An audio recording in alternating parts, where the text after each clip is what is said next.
Today in the second part of section 4.1, you're going to graph the solutions of linear equations. So before, in the first part of this section, we found solutions to linear equations. We had two different types of problems when we did this. The first type of problem was when we were given an equation and then we were given either a value for x or a value for y, and we had to substitute that in for x or y to find the other missing variable. And then the next type of problem, we were only given the equation and we had to find 5 solutions to that equation. And we would do that by choosing the value for x because we could use any number for x. We would substitute that in for x and then we would find the value for y.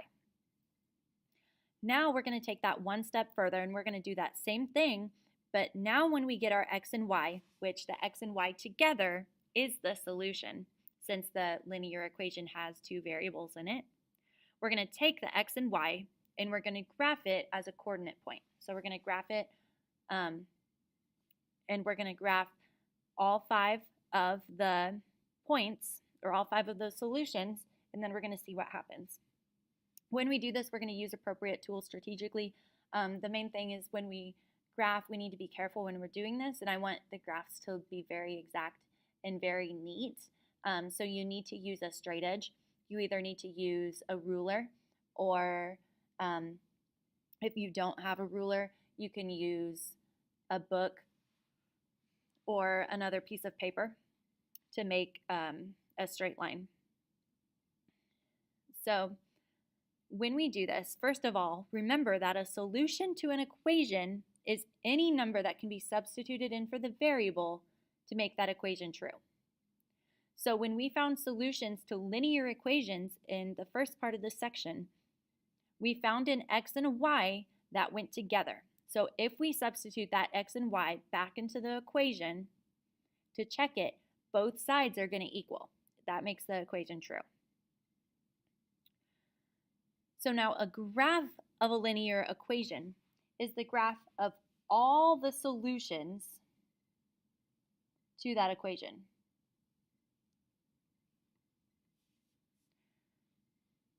So any possible solution to the linear equation is going to be on this graph. So this is kind of like a visual representation. But how many solutions does a linear equation have? Think about that for a sec. If you're thinking 2, that's not quite right. The x and the y, even though they're 2 different numbers, those 2 numbers together create one single solution. We find 5 solutions, but we can find more. Remember that to find a solution, what we did is we picked a number for x, and I said that we could pick any number to use for x. So if we're thinking any number in the whole world, well, there's an infinite amount of numbers that we can choose for x, and any number that we use for x, we're gonna find a matching y. So we're gonna find a y that matches up with it. So since we have an infinite amount of x's we can use, that means there's infinite solutions that the linear equation has. So there's infinite x's and y's that go together that can make both sides of the equation equal.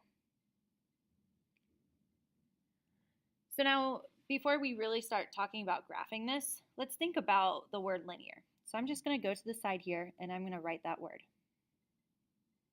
Now the root of this word is line. So when we graph these, we should end up getting a line. We should get a straight line. If we don't, then that tells us that we made a mistake somewhere. So inside this dotted box, to graph a linear equation, we can't find every single solution because there's an infinite amount of them, and that's impossible to do. So instead of finding all the solutions, we're going to find 5 solutions to the equation. We're going to graph those 5 solutions, and then we're going to connect those. And we'll see when we connect them, that ends up showing all of the infinite solutions. And it should create a line like I already said. So let's go ahead and do an example. So we're going to graph the equation y equals 2x minus 4. So as I'm thinking about graphing this, first of all, remember that when I get an x and a y, those two together create an ordered pair. They create what we're going to plot on our graph. And so when we're looking at this graph, it's not labeled, so go ahead and label it along with me. Remember that this axis that goes left and right is the x-axis. When we're moving left on it, it's negative. And when we're moving right, it's positive. The x is always the first number. So that first number that we get is going to be left or right, depending on if it's positive or negative. Y is always up and down. If we're moving down, it's negative. And if we're moving up, it's positive. So the second number is telling us if we have to move up or down, depending on if it's positive or negative. So let's go ahead and figure out what the numbers are, and then from there we will graph those points. So on the first part of this section, I said I always like to use -2, -1, 0, 1, and 2 as my x values. If I'm looking at this graph, -2, -1, 0, 1, and 2 for x are right in there. So if I graph those points, I know that that's going to get me right in the middle of this graph. So most of the time, that's what I'm going to choose to use. I'm going to start with -2. So I have to find these one at a time. To find what y equals, I'm going to substitute -2 in for x to this equation, and I'm going to figure out what y is. So the equation is y equals 2x minus 4. So I have y equals 2x. I'm going to replace that with -2 minus 4. Notice I'm using the parentheses to separate my numbers. And now I'm just going to work this out. First I need to do this multiplication. 2 times -2 is -4. And then -4 minus 4, I'm going to leave change, or add the opposite. And I get y is equal to -8. Next, I'm going to do -1. So I have y equals 2 times -1 minus 4. 2 times -1 is -2. So I have y equals -2 minus 4. I'm going to add the opposite, or leave change. -2 plus a -4 is -6. So when x is -1, y is -6. Continuing on, I'm going to do x equals 0. So once again, I'm going to rewrite this equation, but I'm going to replace x with 0. So I have y equals 2 times 0 minus 4. 2 times 0 is 0. So I have y equals 0 minus 4, and 0 minus 4 is -4. So when x equals 0, y equals -4. Next, I'm going to solve this for when x equals 1. So I have y equals 2 times, +1, minus 4. 2 times 1 is 2, minus 4. I'm going to add the opposite. So y is -2. And one more. When x equals 2. So I have y equals 2 times 2 minus 4. 2 times 2 is 4. And 4 minus 4 is 0. So when x equals 2, y equals 0. So now my next part is to graph these. I'm looking at the x and y's together. So first I'm going to look at this first solution when x equals -2 and y equals -8. So I'm going to look at that as the point -2, -8. And now to graph this, I'm going to focus in on my graph. I always start at the origin, and my x is -2. It's negative, which means I'm moving left 2. And then my y is -8. It's negative, so that means I'm moving down 8. So 1, 2, 3, 4, 5, 6, 7, 8, and that is my point. I'm going to do the same thing for the rest of these points. So next I have the point -1, -6. So once again, I'm going to start at the origin, and I'm going to go left 1 and then down 6. And this is my new point.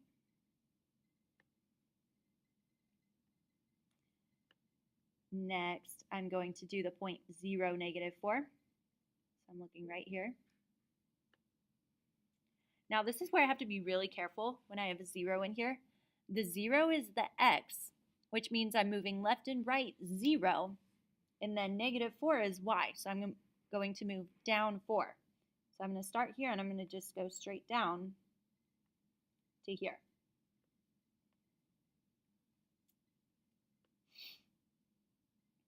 Next I have the point 1, -2. So when I graph this, I'm going to go right 1 and down 2. And now finally the point 2, 0. I'm going to go right 2 and then up 0. So notice that these points are in a line. It should always end up this way. If they do not end up in a line, like maybe one of my points ended up being over here or something, then that means one of two things. Either I found the incorrect solutions, so I did my math wrong somewhere and I need to figure out where that mistake happened, or I didn't put it on the graph correctly. So maybe I moved left instead of right, or maybe I moved up instead of left. So that's where I need to make sure I'm being careful and I'm checking all my work. So now we're almost there, but right now all this graph is telling us is that we have 5 individual solutions right here. Now, in order for this graph to represent all the solutions, which is what we said the graph of a linear equation is, we need to show all the other options. Well, I could continue up and I could say, well, this is going to be a solution, and I could continue to find more. Or I can connect them. So I can go onto this and I can connect. And when I say connect the points, a lot of you are going to end up doing this. However, that just shows me from this point to this point are solutions. But we have solutions that are up in this area too. So we need to make sure to extend our lines.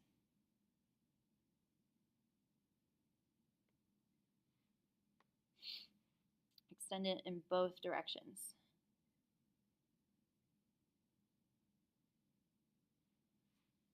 So now this shows me that any point on this line is a solution.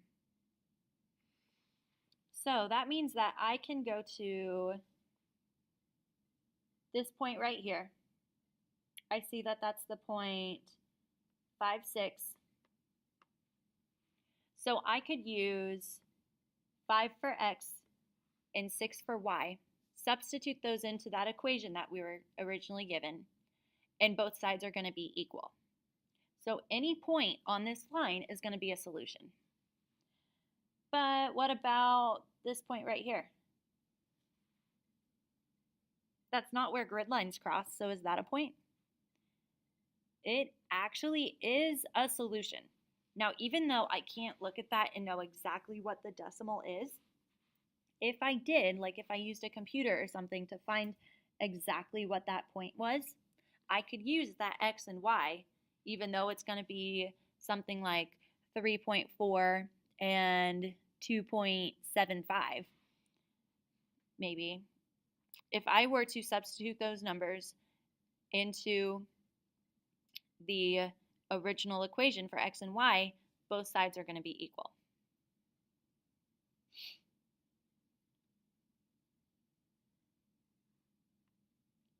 So that's why we need to make sure we extend this line to show all of those options.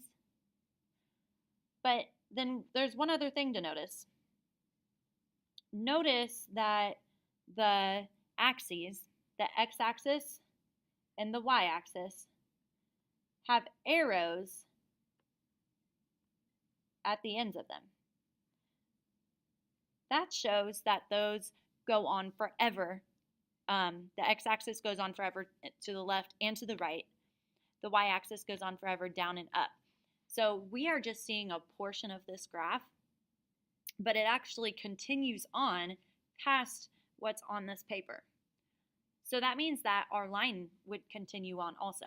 So in order to show that, we need to make sure to put arrows at the end of our lines to show that that's going to continue on as the graph continues on, because we have more solutions. It's infinite, which means that line needs to continue going forever. So real quick, just to kind of reiterate this, at the bottom of your page, there's this little box here. These are your requirements for when you make a graph. You need to do the 5 points, and you need to connect that. When you connect the 5 points, your line must go from one end of the graph to the other end. So don't just cover those 5 points. Make sure it goes from one end to the other. It needs to have arrows on both ends, just like we talked about. You need to use a straight edge. So if you have a ruler, I prefer that you use a ruler to make sure that your line is nice and straight. I don't want to see any graphs that look like this, because that doesn't show me that you know that it's a straight line. Take your time and make it look good. If you don't have a ruler, like I said before, you can use the edge of a paper or the edge of a book, anything that's going to make it nice and straight for you. And then I also want you to have clear points on your graph. So notice that when you look at my graph, you can still see all 5 points that I plotted on there before I connected the line. I want to see that same thing from you.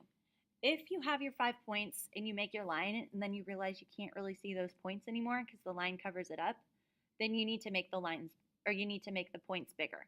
I need to be able to see them under your line still. So those are the things that you need on a graph. All right, go ahead and flip over your paper and see how much, you can pause this video in just a moment and do this one on your own and see how well you're doing with it. Before you do that though, take a look at this equation. We have a fraction in this one, which we're not going to get all worried about. Remember in the first part of this section, when we had a fraction, we said we just need to be strategic about what we choose for x. We just need to choose an x value that's going to cancel out that fraction. So that's going to be a number that is a multiple of the denominator. So if I need a multiple of the denominator, that's going to be 2, 4, 6, 8, or even -2, -4, -6, -8, or 0. 0 is always an awesome option for you to use because it cancels out a lot of numbers. So go ahead, now that I mentioned that to you, pause the video, go through this, and then graph it. Once you're done, or if you get stuck, play the video and I'll kind of talk you through it. So the points that, or the x values that I'm going to use are -4, -2, 0, 2, and 4. So I'm going to start with -4. So to find the y value, I'm going to substitute -4 in for x. So I have y equals 1/2 times -4 plus 1. Now the first thing I need to do is this multiplication. So I have 1/2 times -4 over 1.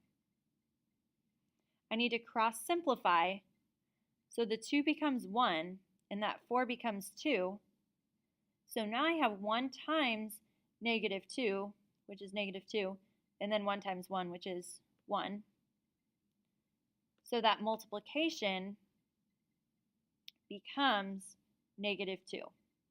So now I have y equals negative 2 plus 1. So y equals negative 1. Next, I'm going to do negative 2.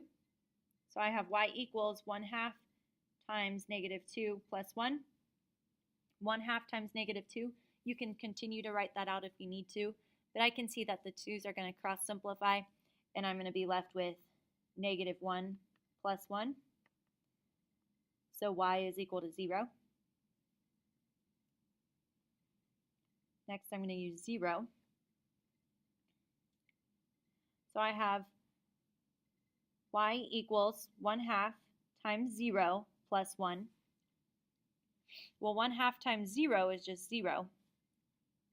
And 0 plus 1 is 1, so y equals 1. Next, I'm going to use 2. So I have y equals 1/2 times 2 plus 1. Well, 1/2 times 2 is just 1, and 1 plus 1 is 2. So when x is equal to 2, y is equal to 2. And then my final number, I'm going to use 4. So I have y is equal to 1/2 times 4 plus 1. 1/2 times 4 is 2. And 2 plus 1 is 3. So when x is 4, y is 3. So now I have all my points, and I'm going to go through and I'm going to graph them. I'm going to start with negative 4, negative 1. So once again, I have x that's positive and negative. Y is positive and negative. If you're super confident with that, you don't need to write those labels in every time. But if it helps you to look at those, then definitely make sure you continue to write those in as much as you need to. So my first point, negative 4, negative 1, I'm going to go left 4 and down 1. Negative 2, 0, I'm going to go left 2 and up 0. 0, 1, I'm going to go over 0 and then up 1. 2, 2, I'm going to go right 2 and up 2. And then 4, 3, I'm going to go right 4 and up 3. And I see that all of my lines seem to be in a straight line. So I am going to go ahead and connect those. Notice that I made my line go through the whole graph, and I'm putting arrows at the ends. After I put my line down, I can see my 5 points still, and I made it nice and straight. So that is all we're doing in this section. Go ahead, you can start working on the homework now if you have not already. Make sure you work carefully through it. You have to do at least 25 points worth, and then make sure you do at least one problem from each section as well.